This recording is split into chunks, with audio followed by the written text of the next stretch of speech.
Flesh and Blood is a card game built with the players in mind, getting people together in the same room to play a competitive hero-based card game, getting together in the flesh and blood. See what they did there? Now, while the ethos of the game has always been very publicly and unapologetically getting people together to play in the same room, it hasn't ever stopped there being a small rumbling of discussion regarding an online client for the game. Today we're going to talk about what an online client for Flesh and Blood could look like, as well as why I think that it would actually be a good idea for the game. Anyways, before we get into the video, please consider subscribing to this channel. If you like Flesh and Blood and want to stay up to date with the latest news, discussions, beginner content, deck, techs, all sorts of things, then please consider subscribing. Anyways, let's get into the video. So, other trading card games have online clients. Many people sit at their computers all day and play card games digitally with their friends. These take many different forms, some of which are very faithful to the game, some of which are not so faithful to the game, and some of which are completely digital entirely, just embracing the idea of never having to print a piece of cardboard. But Flesh and Blood has gone to the complete opposite end of the spectrum, always being unapologetic about the idea that they want the game to be played in the flesh and blood. They want the core mission of the game to be getting players together in the same room, and I think an online client could actually help further that cause. So I think that the main elephant in the room when it comes to an online client is people are gonna do it anyway. I mean, you can say that you prefer people would play the game in person, but ultimately people are going to want to play the game online. Flesh and Blood did happen to launch in most countries during the pandemic. It launched here during the pandemic, which meant that my initial year's worth of play and collecting experience all happened online via Discord, webcam, all sorts of other things. And honestly, it felt very familiar from what I was used to before. So a little bit of backstory about me and my trading card journey. So before I was a budding wizard and Azalea player, I used to play the Pokemon trading card game sort of seriously around 2015, 2016, and I absolutely loved playing the game. However, I always had a bit of trouble with my confidence, if you would believe it, whenever I was playing in person with another human being. So every week I used to go along to the local, what were they called, gym challenge events, and I would play trading cards with all my friends. However, I always got pretty deep anxiety, panic attacks whenever I was sitting across the table from my opponent and things started getting a bit tense during the game. Now, I don't mean tense in terms of like we were battering each other over monsters and like kicking each other's ass or anything. As you know, when you're playing trading card games, things can sometimes get a little tense whenever you're right down to the wire as to who's going to win, and unfortunately my body just could not deal with that, and I would start going into a spiral of anxiety and panic attacks. It was a complete nightmare, and unfortunately it did take, I'd say, most of the time I was playing Pokemon during that era to actually work out what the issue was, and it came down to essentially my confidence when playing the game. Now, I enjoy brewing kind of strange decks. I enjoy playing the heroes that other people don't want to play. I'll put my Azalea top 8 Road to Nationals video up here as proof. And it seems in order to play decks like that, and in order to kind of muck around in the meme side of the game, you do need a fair bit of confidence in what you're doing. You kind of need to understand your deck inside and out. You need to understand your win condition, your game plan, all of that stuff, and I was not that confident. I would go down and I would play twice a week in person, and it would equate to probably about 4 hours of playtime. In those 4 hours of playtime, I was kind of on the spot, having to play the deck that I had sort of theory crafted at home in person, sometimes for prizes and things like that. And I'm a competitive person for the most part, so, you know, even if you put a booster pack on the line, I'm like dying to win that bad boy. So in comes the Pokemon TCG Online. Inside each Pokemon trading card pack, you get a little code card that you can scan and it unlocks an online booster pack. It's all lovely and great. And I got pretty obsessed with the online game. I started putting in 20-30 hours a week. It became my main hobby outside of making YouTube videos at the time. And I practiced a lot. I got to play in an environment where I felt a little separated from what I was doing. I still had a chat with the person that I was playing with. I could send some rudimentary messages back and forward. And ultimately, it meant that I got more confident at the game. And so I started attending more and more events. I started going along to bigger events outside of my local playgroup. I started playing some events overseas as well, and ultimately it instilled in me a love in the game, which to this day has never left. Essentially, what I'm saying is, the moral of that story is that if I didn't have the online client, I wouldn't have been as confident at the game, I wouldn't have had as much testing time in private, which meant I wouldn't have attended as many public events in person in the flesh and blood. See how I tied that on there? Clever. Also, there are other factors that I think are important whenever you're considering whether or not to give an online client to your game. The idea that some players ultimately cannot get to events. I recently moved away from my local playgroup and I now live around an hour-and-a-half drive away from my closest armory. The entire 40-mile radius around my house is just not served by any armory or LGS at all. So if I want to play, for example, in the upcoming skirmish season, I'm gonna have to travel an hour-and-a-half every single day that I want to play in an armory, skirmish, kitchen table, anything. It's pretty bleak sometimes. And so an online tool could help players like me. I mean, we see that there are hundreds of LGSs, thousands of LGSs signing on to host Flesh and Blood all over the world. However, there will never be an LGS within range of anyone, and people will be willing to travel to events if they are more confident in playing the game. Another thing to take into account is the fact that some physical cards in the game are quite expensive. So as of this morning, Stubby Hammers was just banned, and all of the FaB players on nearly all of the Discords that I'm talking about are now considering Tiger Stripe Shuko so that they can get all of those extra +1s added on to ruin my day. However, a lot of people are talking about how they're not confident dropping money on a legendary without practicing first, and so now we're getting into the realm of having to proxy in person. And yeah, people are starting to come up to solutions to kind of their own problems, if you know what I mean. And I think, again, an online client could step in and help this. So, since I mentioned at the start of this video that people are essentially going to do whatever they want anyway, let's take a look at some of the current offerings as well as some of the downsides that we have to put up with when playing Flesh and Blood. So, the first and most obvious example is playing over webcam. There are a lot of Discord armories and games out there, and every so often you'll see someone just drop a message in the chat asking people whether or not they want to play a game. Now, one of the big problems with playing on Discord is the fact that it can be a bit janky. Yes, I know it's handy to be able to sit and have a chat room that you can chat to the other person, especially if you know them actually in real life. However, internet problems, connectivity problems, things like that, blurry cameras have caused all sorts of havoc whenever I was trying to play Flesh and Blood on Discord.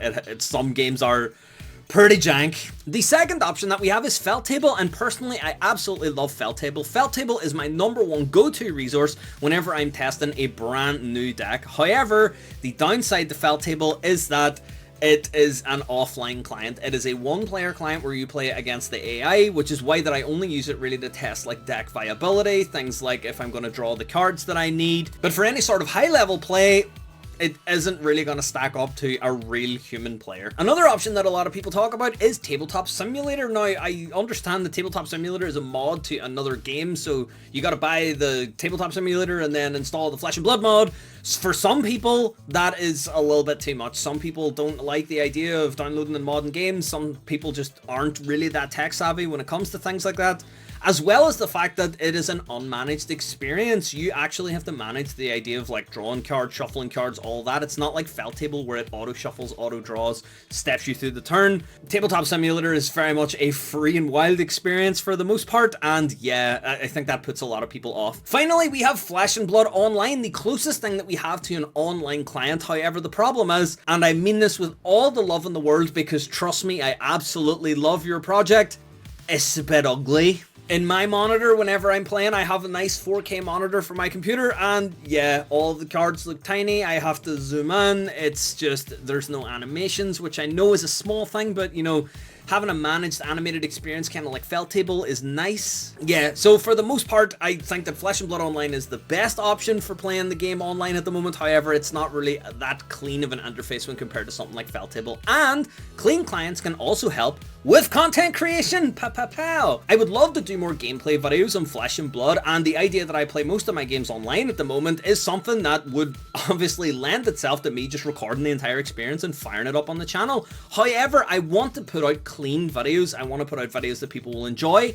And so the idea of maybe having someone have a connection problem or someone have a blurry webcam at a weird angle, unfortunately, that's not something that I think that people would want to sit through on my channel for 40 minutes at a time. And also the idea of live streaming. I used to sit and watch people stream Pokemon and Magic for a little while online with things like Magic Arena or Magic the Gathering Online. And I would love to sit and play Flesh and Blood Online on stream, and I am still seriously considering doing that at some point in the future. However, I would prefer if it would be something a little bit cleaner. So, what would I like to see in my dream Flesh and Blood online in the sky in the cloud internet pipes experience? Let me go through all of the things that I think would make an excellent Flesh and Blood online client. So, the first thing I think that a Flesh and Blood online client should have is it should be free. What a sentence. Other digital and hybrid card games at the moment have online clients that are free, and I think that if you want to compete in that space, you're gonna have to make it free. Next though, let's pick our features based on the idea of ultimately trying to push people to play together in person. First, the starter decks should come with an online code. At the moment, a starter deck for Flesh and Blood has one very small restriction that I barely hear people talking about, and that is you need another person if you're gonna buy one. If you're gonna go out and buy a starter deck, you're gonna need another person to actually play the game with. It's gonna be useless if you go out and buy one by yourself, because essentially then you've just bought a box of nice little pretty pictures of heroes. If a starter deck came with a code to unlock the deck for online play, it would mean that people could go out in isolation, buy the deck for themselves, take it home, practice online with other people that have their starter decks, and eventually end up maybe convincing some people to take that deck, upgrade it, and take it to their local game store. You could even integrate the events locator into the online client, where people can go on, play some games, and then see exactly what events are coming up in their area. The next thing is the thing that Pokemon do, which I absolutely love, and that is every single booster pack should come with a code card for an online booster pack. The idea that I get the fun of opening my pack twice is just value beyond compare, I believe, when compared to any other card games. Magic Arena for me is super confusing because I don't want to get involved in buying sparkle gems to buy card backs and all that. I want to scan on my wee code on my webcam. I want to rip my digital booster pack, get my cards, and oh man, so much fun. If people can get a code card inside a Flesh and Blood booster pack, then they would also be able to go home, get that pack online, and start their online collection for deck building. One thing I think the game shouldn't have, however, is a trading system. I think that the game should have a dusting system similar to Hearthstone. The idea is that if you buy loads of booster packs in person, you take them home, scan them in, you've got a load of doubles, maybe you've got cards for a class that you don't want to play, you can break those down for some kind of core component of trading cards, raw cardboard slices or something, I don't know. You can construct higher level cards, maybe some legendaries or something like that, so that you can practice with these cards online. Essentially what this means though is that in order to get high rarity cards, you either A, need to pull them from a booster pack, or B, you need to dust extra cards that you get also from booster packs. The whole idea here is that people are going to have to go in person to an LGS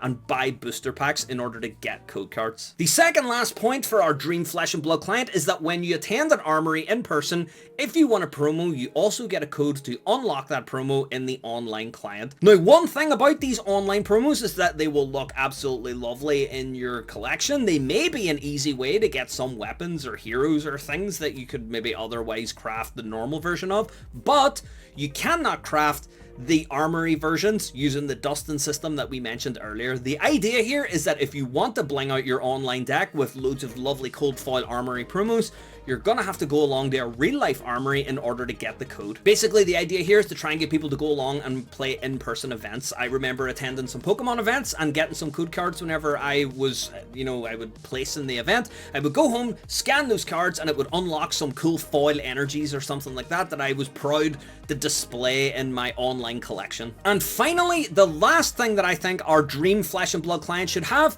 is integration into the Play Anywhere system. Now, what that means is that you can spin up an actual tournament that appears on the Flesh and Blood website under the events locator that other people can join and essentially take part in a Swiss tournament held in the online system. The only restriction here is that it can only be a Play Anywhere event. There should be no way at all for people to host armories or anything else on the online client. The idea here is that people can't use the online client to grind XP for things like PTIs or, promos, prizes, or whatever you have, but the Play Anywhere system should act as a de facto kind of introduction to the Swiss gameplay of Flesh and Blood. So ultimately what I've tried to do here with this feature list is create a pathway for brand new players to get into Flesh and Blood.